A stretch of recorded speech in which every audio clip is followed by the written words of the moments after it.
السلام علیکم دوستانو، د ایم ایس ورډ یو بل ټریک سره زه ستاسو سره مخاطب یم.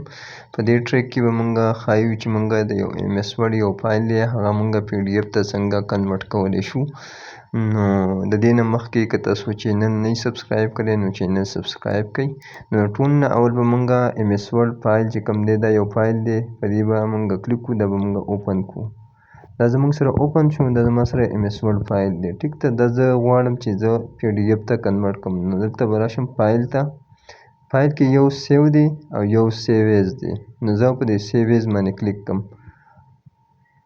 نو دلته فایل نیم راشي. نو فایل نیم تاسو د خپلې مرضۍ شی ورکولی. ټیک ته د فایل ټایپ سره چې کوم دی سیو ایز ټایپ، په دې کې به زه سلیکټ کړم پی ډي اف به دلته او بیا به سیو وم. دا به زه کلوز کړم.